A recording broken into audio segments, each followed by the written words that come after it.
Hi, I'm John Maxwell. When the top companies in the world are looking for trainers, speakers, and coaches, there's one name that stands above the rest, and that's Maxwell Leadership. Our certified team members have gotten proven results for companies all over the globe, and our reputation, I'm proud to say, is second to none. Some of our members have risen to the top of their profession, including the one you're going to meet today. I proudly introduce you to my friend Bob Fabian Zinka. Welcome to the Leadership and Success Podcast with your host, Coach BZ. If you need to develop into a better leader, this podcast is for you. If you want to achieve a greater level of success, this podcast is for you. His mentor, Dr. John C. Maxwell, said it best: everything rises and falls on leadership. We hope to inspire you today and provide you with an insight that has the potential to positively impact the trajectory of your life. Welcome to the Leadership and Success Podcast.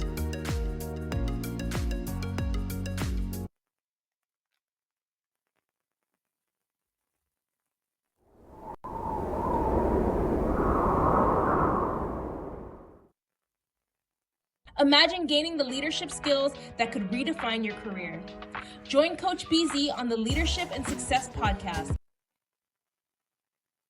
I am the owner of Genius Networking. We're a networking group in Denver. We're branching out into other cities, soon to be in Chicago and Dallas and a few other places, which is really fun. And so I've helped build, I was the product manager for an AI platform that's called Genius Connect. It's a way to get warm intros to people. It's really cool. And then the other thing I do is I'm the sales director for Cynergists. We are a virtual assistant placement company. We don't place people with our clients. We manage them on our end for our clients. And then if you guys have anyone that you'd refer my way that is looking for any type of marketing, I know a lot of people in here do marketing, but if there's any pieces of the marketing that you don't touch and you want someone that you can refer those clients to that's going to treat your clients really well and pay you for it, let me know. Glad to help them out.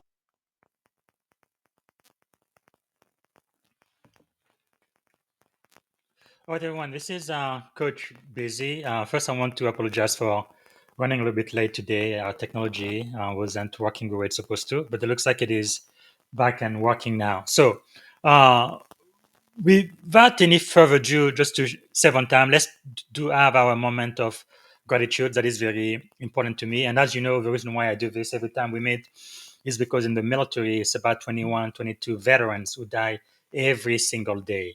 And in my opinion, right, you cannot be suicidal and be grateful at the very same time. So if you would just take a quick moment, we can do it in less than a minute. If you can just maybe close your eyes, put yourself in your happy place and take a deep breath and think about one thing you are grateful for today. I think like most day, I am really, really grateful to be living in America and really grateful for freedom. Freedom is really what I am very grateful for today. The freedom we have to be ourselves, to pursue happiness, and the freedom to just be an American today. So let us know what you are grateful for and type it in the chat. And thank you so much for your participation. So now, without further ado, I'm going to be introducing to you Chris Irving. So he's a LinkedIn top voice, 3 times founder, Chief Strategy Officer at Cynergists, and he's the creator of Genius Networking.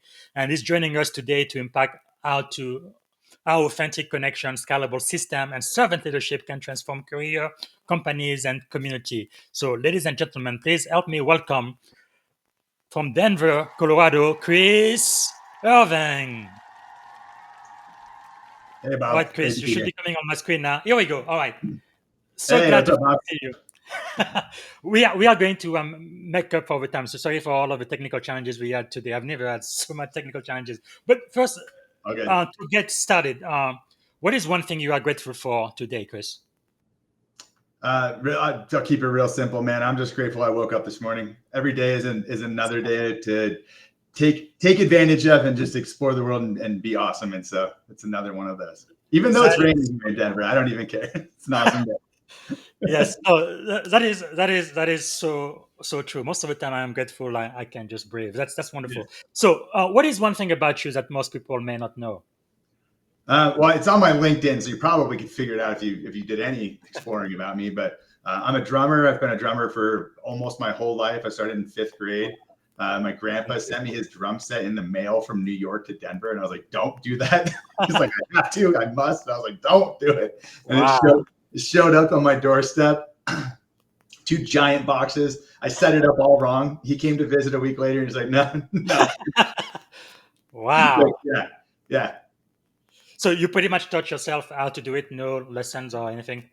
He taught me my first lesson. He showed me how to. He was in a big band, a swing Mhm. band. So he taught me a jazz beat. And he was Yeah. like, "This is the first thing you're going to learn on a kit." And then he went Wow. upstairs and he left me alone. And I figured it out after like I'm not even going to admit how long it took. But when I finally got it, I was like, "Yeah, that's Yes. it."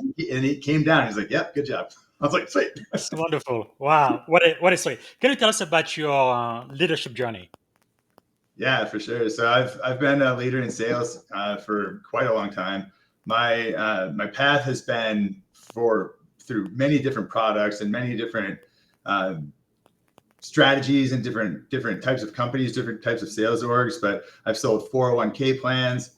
Well, if you go even further back, I sold glasses in college. Then I sold like 401k plans, and then I sold a bunch of SaaS platforms, different phone systems. I sold people for a while as a recruiter, so that was fun. And I took all of those skills into the business that I currently own called Cynergists. So Wow, that is pretty amazing. Now you are also the founder, right, of Genius Networking. So it yeah, looks like you've pretty much reimagined the way to properly network. Can you tell us, was there a moment when you realized networking needed to be reimagined? And yeah, what inspired you for Genius Networking in the first place? yeah. So I started because I was in staffing and I wanted to get in front of people because that's what you Mhm. need. You need to have a lot of people and know a lot of people. And so I started the group because I saw a need in my city in Denver, Colorado. There was not any type of like fun event for B2B networking that I could find at the time. So now there's a few of them now, but at the time I couldn't find one. So I created one, not thinking anything of it, just thought it was going to be small and intimate and have a few people show up. And that was all it was going to be. And it turned into this, like, apparently there was a need for it because there's Wow. within less than 2 years, we're about to hit 2 years in 2 months. 2 months from now, we'll be at 2 years. And there's almost 1,900 members. So pretty good track record. Lots of fun people that show up. I get to meet a lot of cool people. Most of the people that come to my events, I don't even know them. So Wow. if you're trying to get in front of people, start a networking group. It works very well. It wasn't hard. I actually didn't even have to promote it very much. I'll take almost no credit. I've told some people to come to my events over the course of the last couple of years, but most of it is meetup.com has done most of the work. I just post it and people come. Wow. Yeah. That is pretty amazing. Now, you are also a proud dad, a drummer, like you mentioned, but you are a snowboarder too. So, Yeah. how do this passion fuel your creativity and leadership style?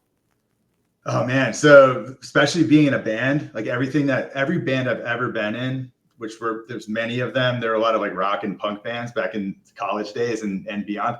And a lot of the bands I was in, every single one of them, I was in charge because no one else wanted to be in charge. They're like, I don't want to lead this group. Even the lead singers didn't want to. So they're like, someone had to step up. And I was always the one to step up, but I always made it a democracy. And so I do the same thing with my group. It's like, hey, if you have an idea that's better than what we're doing, tell us. Like, I want to know. I need to know everyone's ideas. But I always start, personally, I like to start with individual conversations instead of a group conversation because no one will give opinions in a group. But individually, they'll tell you anything. And then when you take it to the group, I can say, hey, so-and-so had a really good idea about this. And I thought this idea was really good about this. So then we can force them to talk and get them to say, yes, I did have that idea. It makes them feel good, but it also is a good idea. So they should be promoted for that, right? Or at least be recognized for it. That is powerful, especially on giving credit, right? To whom credit is due. That's really, I think, Yeah. a big mark of a wonderful leader. It's very interesting because I was in the band too when I was a teenager playing the keyboard. Same thing. Nobody wanted to lead, so I ended up being a band master or leader. Pretty cool. Nice. So now Nice. you've helped a lot of company grow pipeline by what 35 million. That is a lot, and you've turned around underperforming partners as well. What do you think is your secret for building scalable systems that drive results without burning people? Sure. Yeah, it's all about being real. People don't trust you if they don't think you're being real. So it's just being real and showing up every day and just doing your job and being real, dude. Honestly, that's all I am. That's all I've ever done. I'm not here to BS anyone. It is what it is, and I'll tell you the truth every time. And as long as you follow through on expectations and things that you say you're going to do, it all comes together. So to me, I think that's like the driving force, is just being authentic. Wonderful. Now, a lot of people who are listening to us now are either in the military or in high tech.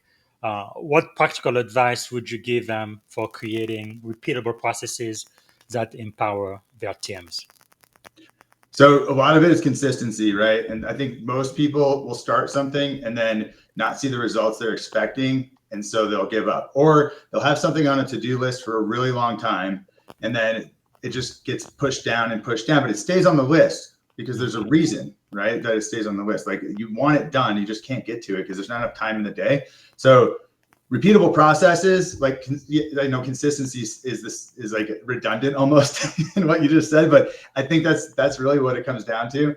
Outsourcing that to a company that can handle it for a price point that makes sense for you is the easiest way to maintain consistency, because you don't have to put it on your to-do list and then keep pushing it to the next day. So what do you think is the biggest mistake you've seen leaders do when they try to scale their businesses, and how can they avoid it? Honestly, it's a hard one. The hardest thing in the world when leaders try to scale is that they are afraid to let go, because it depends on the size of the org. If it's a bigger company, it's easier for them to let go of things. But if it's their baby that they've birthed this company and they've brought it into a toddler and now it's like a 5-year-old, 10-year-old child, it's really hard to separate from the day-to-day processes. And I feel like a lot of people get stuck. So getting stuck in the weeds and not allowing someone to come in and say, I can help do these menial tasks that are repeatable, that are easy for you to train on, and they can easily take it off your plate, just so that you can think about working on your business instead of in your business. I think a lot of people are focused on being inside and they can't get out of it. And the only way you can grow is to get out of it. It's the only way to grow, because you only have so many hours. Wow, that is very powerful. And I think it also applies to the first-time manager or leader when it comes to delegation, right? I remember when I first became a manager, it was very difficult for me initially to just let go and let my people do the work I used to do so well. Because you think, like, I can do it better than you, faster than you, and you just want to keep doing it when you really should, like you say, start thinking on the business, but not in the business, and be more strategic, right? That's something. It's empowering, honestly, for the business leader. It's empowering because not only are you helping them grow and get better at what they do, and that makes you feel better about it, but also you can stop thinking about it. As soon as they figure out the process, if it's a repeatable process, as soon as they learn how to do it the way you want it done, you know it's going to continue that way. What we do with that at Cynergists is we create SOPs. So every time we have a process and it's been solidified and this is working over here, an SOP is created behind that. That way, if that person that is your admin or whoever it is that's helping you, if that person quits, gets hit by a bus, like something happens, they're no longer around, somebody else can come in without a whole, like, we're not starting over with training, right? You have guidelines to go off of with your standardized operating procedures that you can now follow, and that's less training. There's still training involved. It's a new person into a process they've never done. So there's still some training, but it's way, way easier. Wow, that is quite powerful. I think it's something they really drive into us in the Navy for sure. Like, one of my mentors also told me, right, one of the way he knows if you're a good leader is if you step away from the office for like a week or two, just go away, go on vacation or something, and if things keep working the way you're supposed to, you're a great leader. But if everything falls apart because you're not there, then you are a very, very bad leader. And correct that. Well, maybe not a very bad, but maybe there's some things you can improve on, right? There's ways that we can always get better. I think that we're all of us are growing. I feel like everyone has imposter syndrome at certain points in your career. Everyone feels it. And so you're going to step in a room where you're going to feel like everyone has more power, or they're maybe more skilled or something. It happens to everyone. But I think getting through those moments and just continuing on and knowing that you're not in the wrong room, it's okay. Like you're going to learn a lot by being in that room, right? So you mentioned imposter syndrome. That's something that comes up quite a bit. What are your suggestions or tips for fighting or handling imposter syndrome? Lean into it hard. Learn everything you can during that time. And if you come out as the guy that is an imposter at the end of it, at least you, or the woman, at least you learned as much as you could from it, so that the next time you're in that room, it doesn't feel as bad. You're like, oh, I kind of get what's going on. That's a good advice. Never heard that. So with Genius networking, so it's not just about making introduction, but you're actually creating value through authentic relationship, which is pretty awesome. So what does authentic connection mean to you, and how do you teach others to build it? Yeah, I mean, authentic connection is just being your true self and not showing up as someone that you think people want you to be. So to me, it's about your inner journey and figuring that out for yourself. And I feel like as we grow in our careers and in our lives and we have experiences, you get better and you understand things more. And it just, I think it just kind of happens. So like, you know, you have the old grumpy man, that's like the old grumpy man. And then you have the old nice man. It's like their path is different, right? The old grumpy man's just like, I now know who I am, and this is it, right? And you have the nice old man, and he's awesome too, but he had a different path, right? So I feel like just being your true self, I feel like we learn who that is as we get older. And I'm only 44, but like at 44, I know myself far better than I could ever say I knew myself at 30 or especially at 20. I did not know who I was at 20. That's so true. Yeah. Now, looking at your experience, you've led through a whole bunch of turnaround, growth phases, and startups. What mindset shift you think help you stay resilient and optimistic through uncertainty and setbacks? Yeah, I think it was Napoleon Hill said like a lot of people get like 90% of the way there and then they just give up. And it's like that extra push at the end is what really drives things to actually be functional, working, profitable, all the things. So getting to that place in your career and figuring that out and just getting to the 90% isn't enough. You got to keep going.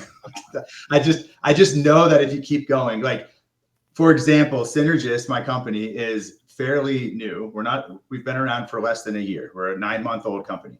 We're doing well. We're in the black. Revenue is good. Things are high. Like things are good.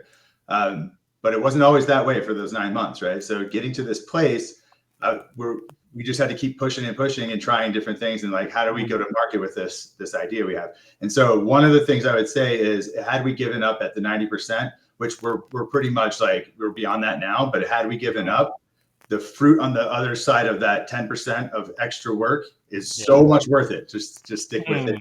It's going to be worth it. Powerful. Yeah, I believe in Think and Grow Rich. Napoleon Hill talks about being 3 feet from gold and then giving up when you are so close. Just kick it in.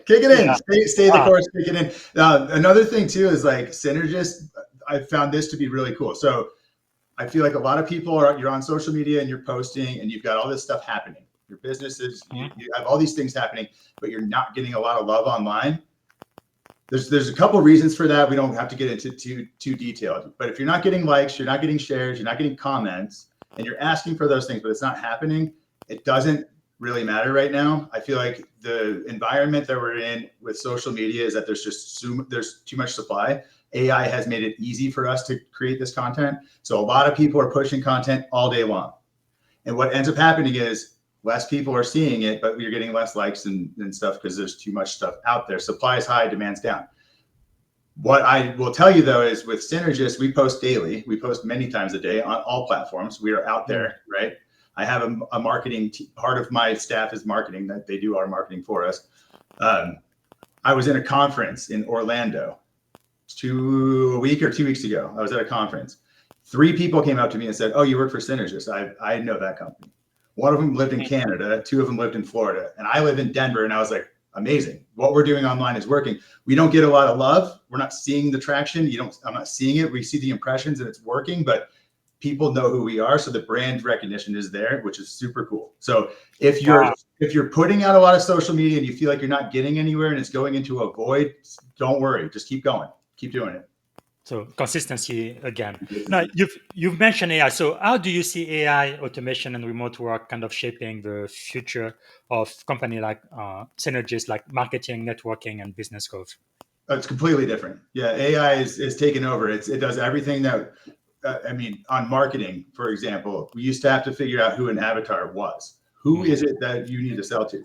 AI can tell me in about 3 seconds, right? Wow. We used to have to create messaging that was going to hit a certain person. We have systems in place that can write messages for individual people now. So we're not writing messages for the greater group of roofing or plumbing or accountants or whatever the vertical that we're going after. We don't have to do that. Now we write messages that are specific for that individual person. So based on their first we start with firmographics and demographics. From there, we build their psychographics. And from that, we can say, how does this person think? And then we write a message that's specific to that person's brain, so that the email campaign is run by AI individually to each person now. That is amazing. I mean, it's just amazing what emerging technology can It's do. crazy. It's almost as if we're living in a with dream or something. Wow. That's insane. And without AI, my company couldn't exist, because what we're doing right now is all based around AI. So we're able to help any vertical, any company, anyone to do anything they need with marketing or anything else. And the way that we are doing that is through AI, like all the tools we use. That is pretty incredible. Okay, I'm gonna ask you one last question for this first segment before we move over to the second segment. I've heard you many times talking about treating your team like gold, so they can treat the business like their own. Hey, real fast, Bob. You have some clicking going on again. Your microphone. Okay, is this better? Still hear it. That is strange. There we go. I think that's better. Okay. I think we fixed it. Okay. Sorry. I just want that. It was pretty loud. Okay. Please thanks. Continue. So I have heard you say many times that you want to treat your team like gold, so that they can treat the business like their own. So how can leaders practically create a culture of ownership and accountability? How do you do it? It's all through empowerment. They have to feel like their ideas matter, and they do matter, right? They have to actually matter. But it's all empowering your staff and making sure that they have a voice, and that if they're struggling, I'm listening. If they are doing well, I'm listening, right? No matter what they're up to, I'm listening. So that when they come to me, they know they can come to me with anything and not feel nervous about whatever it is. Even if it's something that they feel like they did wrong or they're going to get in trouble for, I'm like, just tell me. We'll work through it. We'll figure it out. So empowerment is huge. It builds a better staff. It builds a better culture. It builds everything's better. You just have to put the trust in the people so that they can actually deliver. If the trust isn't there, you're not going to get the same results. Okay, and when you put the trust in the people, how do you keep them accountable? I'm not a proponent of micromanagement. I've been micromanaged in my career and I hated it. I don't like when people breathe down my neck and stare at me. I don't like it. So personally, I think empowerment gets you there. We have KPIs. We manage things like other companies would as well. So we have annual reviews. We still check in. We do all the things. Yes.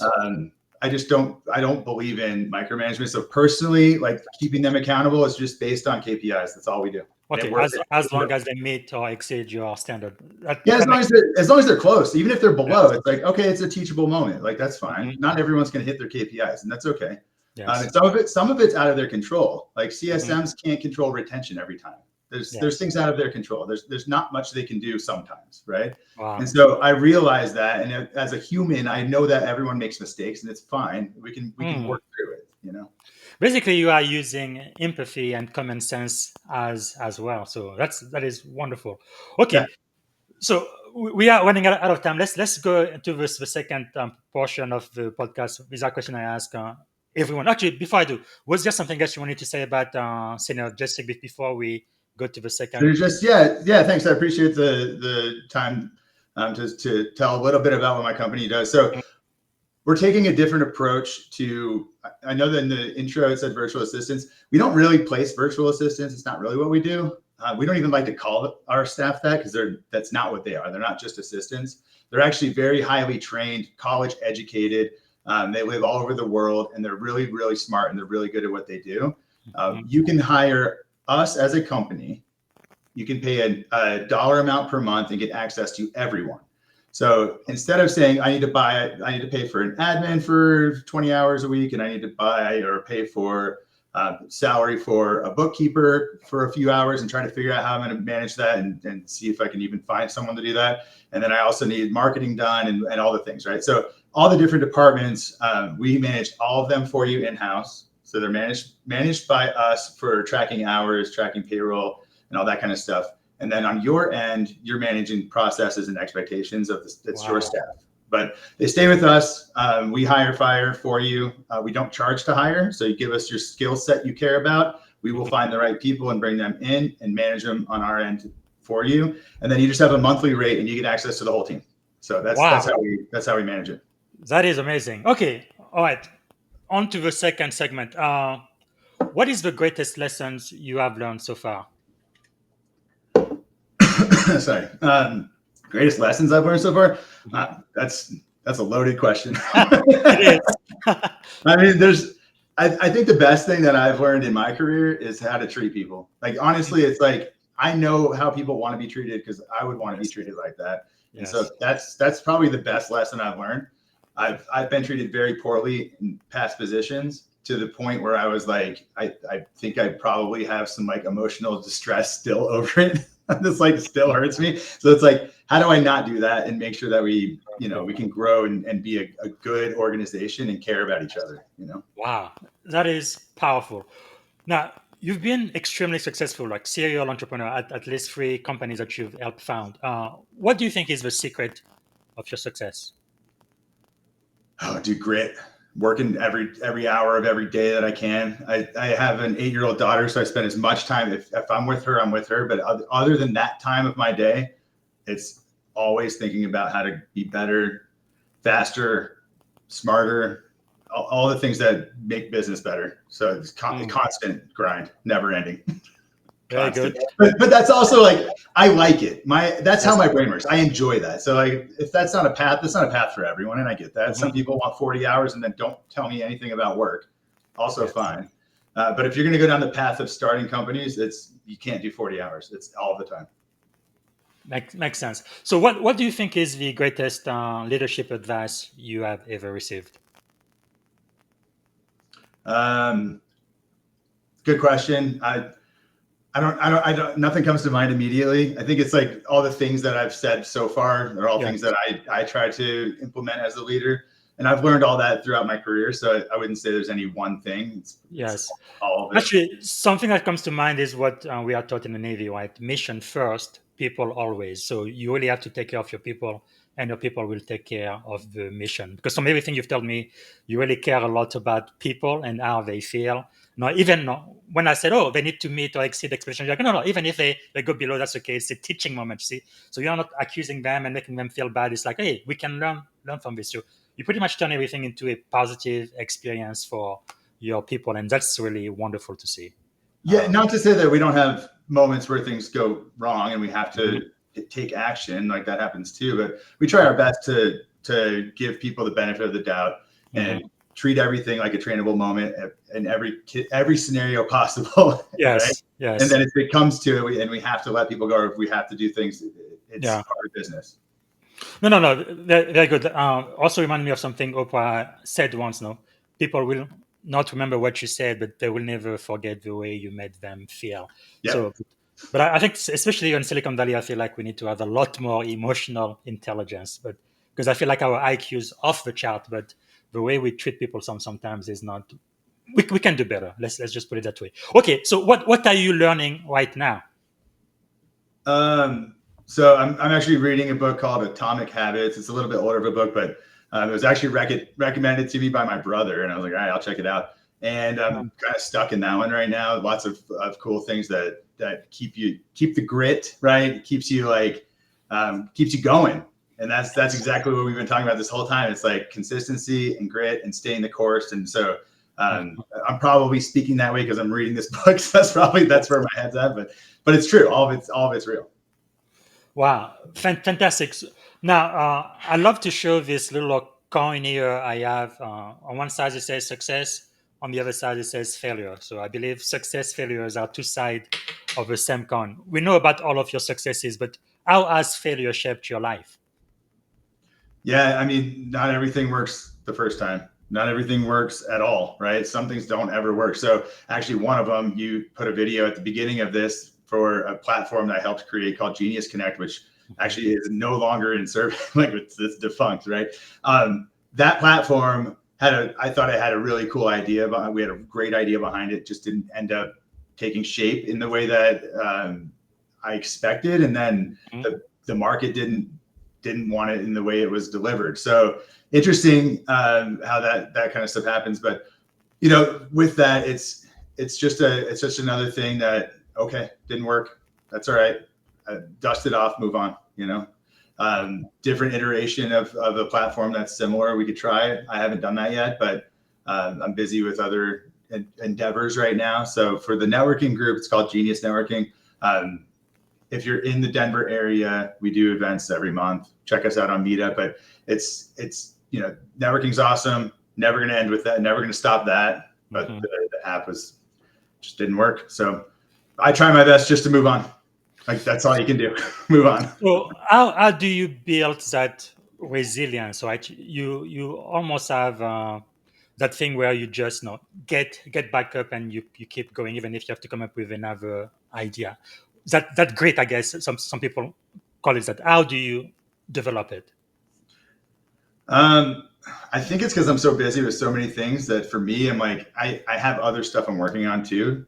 So I have many different cold irons in the fire right now. Yes. And because of that, when something doesn't work, I'm like, okay, that's one of the many, and it's not that big of a deal. So I have focus on many things. If I was only focused on that one thing and driving for revenue, and that was my only income source, it would have been devastating. That would have been very difficult to take, but it wasn't. And it's okay. I have many things happening. So for me personally, I just like to stay constantly busy. I always have ideas. I always have things happening. I bring teams in to help me do the things I don't know. That's the biggest part is outsource, get it off your plate. Send it to someone that does know. Don't try to learn. It's way faster. It's actually cheaper in the long run because you will have less failures because that team already knows what they're doing. Give it to someone that knows. That's the best thing in the world. Wow, that is powerful. Delegate and look for expert. Okay, let us know who are your mentors or thought leaders. Which people are you following now that we should follow as well? I don't really follow anyone. I don't know. I like, there's a few people I do like. I like Gary V. I like him because he stays ahead of what's happening, the trends that are happening in marketing. He likes to say he has predictions about things, but really it's not. It's that he knows because he hears from everyone. So he kind of understands it. I like him for that reason. But I'll be honest with you, man. I was at this conference, Tony Robbins, Martha Stewart, there were some big people speaking. I didn't hear a word from them because I was too busy as an entrepreneur. I didn't care about what they were saying. It's not that I couldn't have gotten a lot of nuggets and walked out with more wisdom. It's not that at all because it's not that I don't believe that. I know that would be true. What I needed from that was more people to talk to that I can work with and partner with and show them how my business operates and try to work together. So I was in the hallway the whole time. So I'm a different breed. I don't follow people for their advice. Usually I just don't, it's just not in my head. What I care about is meeting people and driving more relationships. Wow.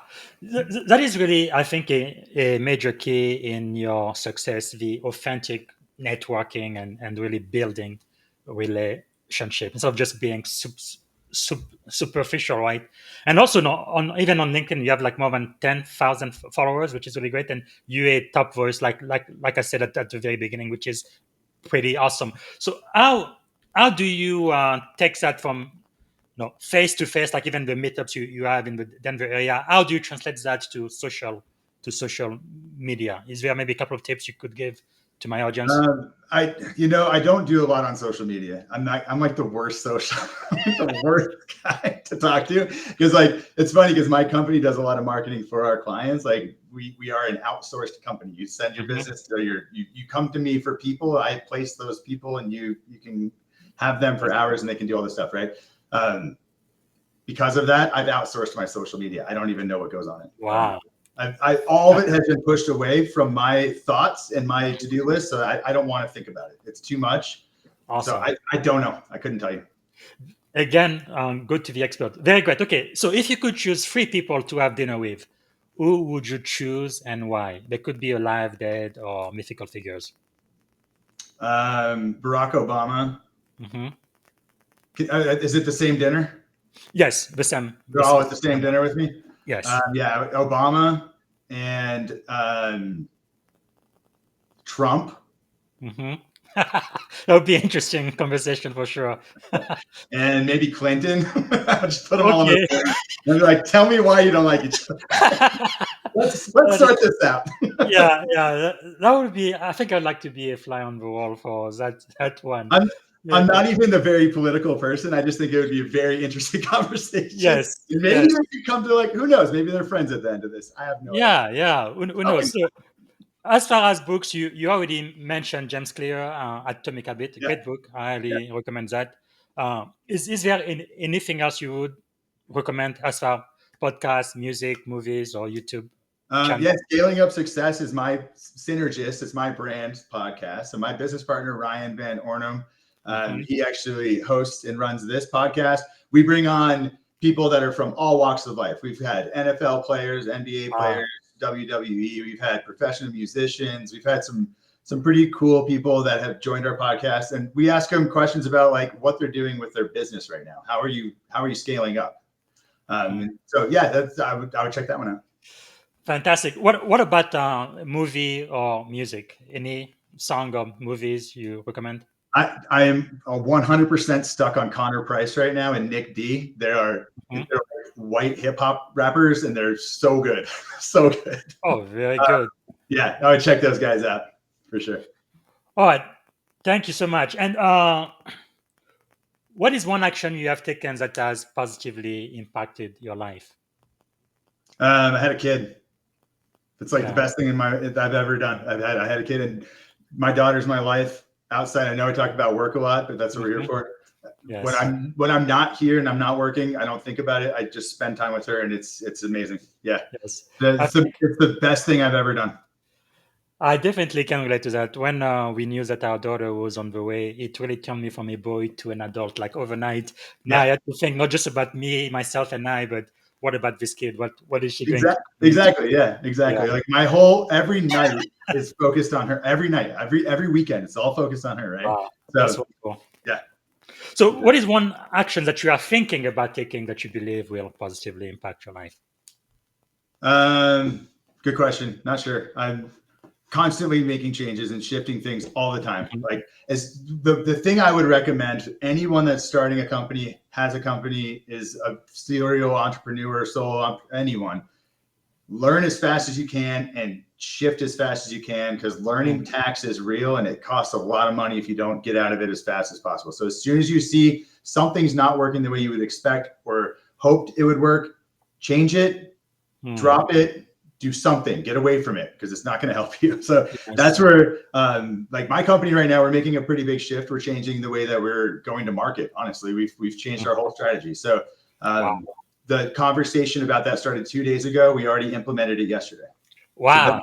So that's how we operate, because I have I can outsource all of this, right? So I've implemented the changes. They're not created yet, but it's being created today and over the course of this week. So by the time next week comes on Monday, 5 days from now, we will have a whole new marketing strategy, and it'll be totally different. And we feel like it's a good move. We feel like it's a positive change, and it's better for us and our customers. So everyone wins. So yeah, and that shift is we're giving you access to our team instead of managing it for you. We're going to let you manage our team and customers. And that goes back to Bob, your point earlier, where you don't want to work in the business, right? But it's so hard to let go as someone that owns a company. It's so hard to be like, yeah, you take it. Yes. Yes. I don't like it. I'm a guy that likes to sit in the weeds. I don't like getting out. I really want to be there.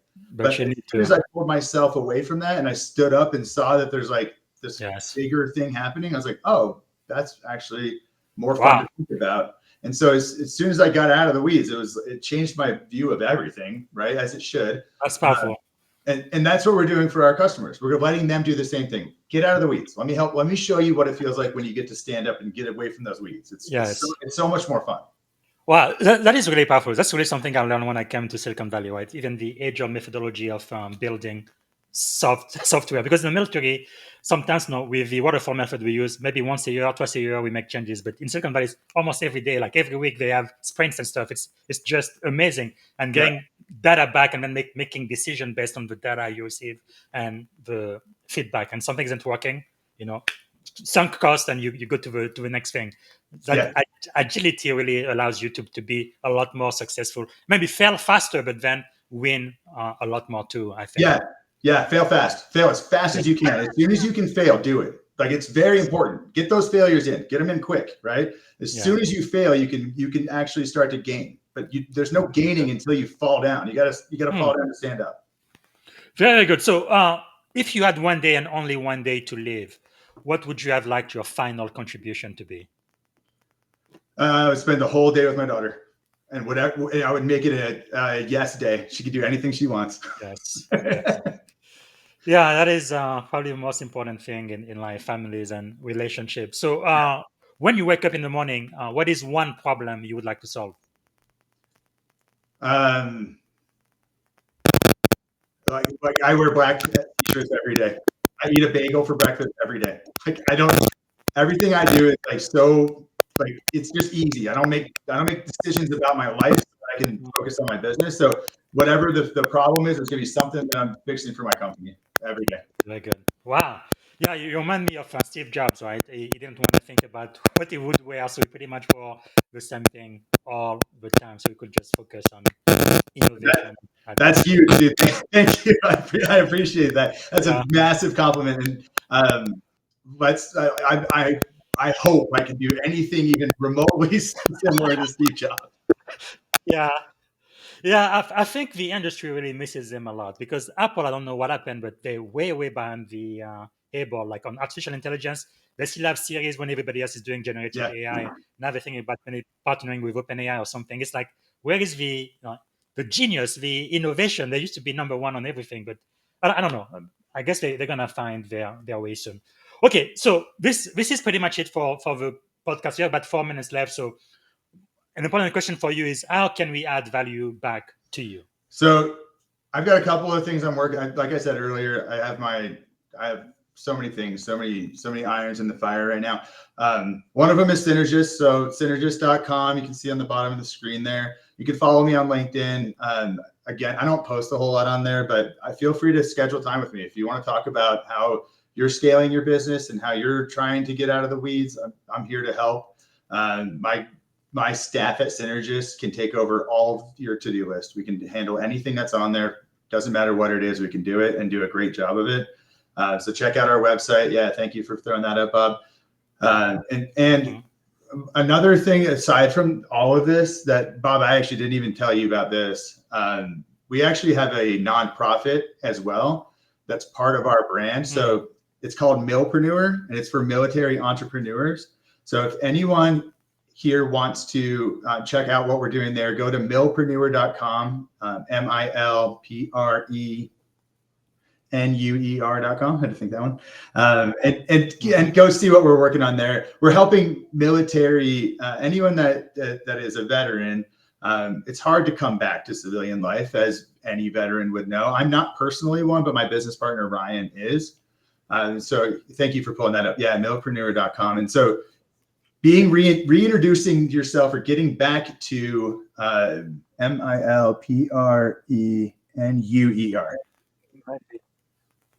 Getting back to civilian life is a struggle, right? Not everyone, but a lot of people struggle. And so, I'll throw it in the chat for you, buddy. Oh, did I misspell it? And this is pretty important for my audience because, like I say, I really focus on people in the Yeah, for sure. military and And those. so this is something I want to offer this to your group as support for you. That's the point. So with Millpreneur, what we're doing there, let me see if I can find it. I'm sorry, that's not working, guys. Hang on. Okay, I got it. I think okay. Did you get it? Sorry, we didn't talk about this in advance, so there's a little bit of Yeah. stuff, but Yes, here we go. send it to you. This is it, right? So with Millpreneur, what we do here is we are accepting donations, right? We have a networking group that's actually part of this as well that's donating to us. And so the goal here is to be able to support anyone that's coming back to civilian life, starting your own company, trying to grow your own company, all of those things. So you can actually, on our website, it's not live yet. So this is kind of a little bit half baked, but if you go back up to the top, in the header, and don't click yet, but there's an apply button, and that will become live in the future. When that is live, you'll be able to fill out an application to get support from us, and then we will actually help fund your company to grow and scale. So that's one of the things we're doing, and would love to have anyone that's looking for support go ahead and go there and hit apply. That will be live within the next couple of days. Wow, that is really, really wonderful. Thank you. Thanks so much. That really means a lot to the people in my audience. So is there a question I should have asked you that I haven't asked yet before we end the show? Sure. Is there any question? Oh, is there any questions? No, I don't think so. That was very extensive. Covered everything. Okay. So we're gonna end very, very quickly. I think the most important question I ask is, if you could go back and give a piece of advice to your 17-year-old self, dude, standing at the edge of this incredible career you've had, right? So 17-year-old Chris Irving, what would you tell to him? Okay, all right. So this is, I actually had this question asked to me by someone on my team. Asked me this during we play games on Fridays, and so that was asked to me last Friday. So wow, awesome. My answer is actually kind of sad. It's really sad. I used to work for a mortgage lender. When I was 17, I was working for a mortgage lender. I was processing applications. I was closing loans. I was doing the things working for a mortgage lender. And I never bought a house until I was in my 30s. If I could go back to 17 and be like, dude, buy a condo, a house, and then another condo, and then 5 more houses, my career would have been totally different. So I wish I could go back, because the growth in Denver since then until now, it's like 10 or 12x. It's insane. Yes. Yeah. Wow. That is quite an advice. Yeah. And I know, but some people too, they feel like, well, if I buy a house, it's going to be so expensive to keep up and all of that. But you're saying about, all of the increase you will have on the appreciation of your house. I mean, it's going to make it worth it. Yeah, and it's not 10 or 12x generally. That's not the case. But the one home I bought did end up being that, because we did a remodel, and so for us, the way that we did our flip ended up working out really well, where we got about a 10x return. It was insane. But anyway, no, that is really great. Okay, then very, very quickly, what did you want to be when you were a kid? Don't think too long. Rockstar. Rockstar. Easy. Okay. Easy answer. Yeah. You did play the drum, so you kind of lived that life. Okay. Yeah. What are 3 adjectives that described you as a child? Well, real fast, I actually was a rock star too. So that part I did do that, which was fun. 3 adjectives that describe me as a child. Oh man.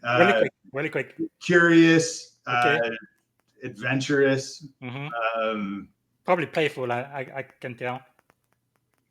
Yeah. Jovial. Okay. What about as an adult?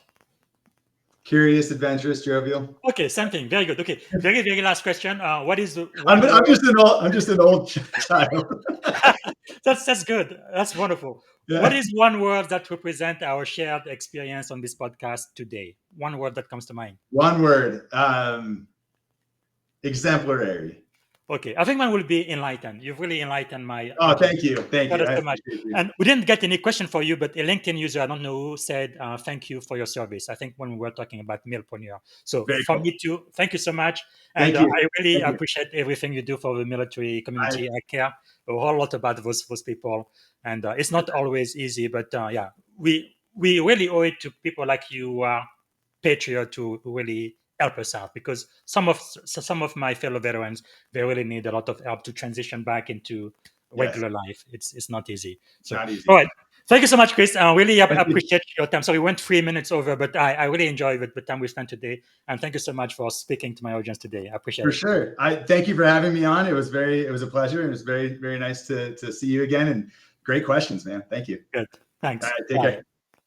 All right, everyone. This was really great. We had a wonderful, wonderful time with Chris. So remember, he really said the one book he wants you guys to purchase or to read, Atomic Habit. I think at least 7 other people on the podcast this year alone have recommended that book. I think I'm going to start a master group on studying that book soon. But anyway, I'm going to be back here tomorrow, and I'm going to have Coach Martin Houston.